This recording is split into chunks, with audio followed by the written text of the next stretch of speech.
Surgery లేకుండా sciatica, spondylitis, frozen shoulder కి కేవలం 45 నిమిషాలలో నొప్పి లేని అత్యాధునిక చికిత్స ప్రాణ పెయిన్ క్లినిక్.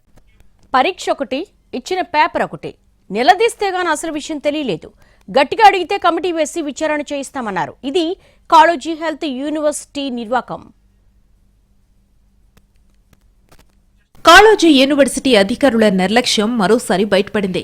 పీజీ రేడియాలజీ పరీక్షకు పాత ప్రశ్నాపత్రం ఇవ్వడం దుమారం రేపుతోంది. 2023 నవంబర్లో ఇచ్చిన క్వశ్చన్ పేపర్నే ఈ నెల 16న నిర్వహించిన ఎగ్జామ్లోనూ ఇచ్చారు. కనీసం అప్పటి కోడ్ నెంబర్ను కూడా మార్చకపోవడం పలు విమర్శలకు తావిస్తోంది. గతంలో ఇచ్చిన ప్రశ్నపత్రమే మళ్లీ ఇవ్వడంతో విద్యార్థులు ఆందోళనకు గురయ్యారు. గతంలో ఎంబీబీఎస్ వార్షిక పరీక్షల్లోనూ ఇలాంటి నిర్లక్ష్యమే కనిపించింది. మొదటి సంవత్సరం విద్యార్థులకు బయోకెమిస్ట్రీ పేపర్ 1, పేపర్ 2లలో సిలబస్లో లేని ప్రశ్నలిచ్చి అబాస్పాలయ్యారు. అయినా యూనివర్సిటీ అధికారుల తీరు మారటం లేదన్న విమర్శలు వ్యక్తమవుతున్నాయి. తాజాగా రేడియాలజీ డయాగ్నోసిస్ 3 పరీక్షకు పాత పేపరే ఇచ్చి మరోసారి తమ అలసత్వాన్ని బయటపెట్టారు.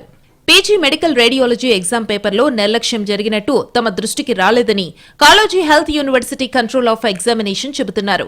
ఎవరైనా లిఖితపూర్వకంగా ఫిర్యాదు చేస్తే కమిటీ వేసి విచారణ చేపట్టి నిర్ణయం తీసుకుంటామని చాలా సింపుల్ గా బదిలిచ్చారు.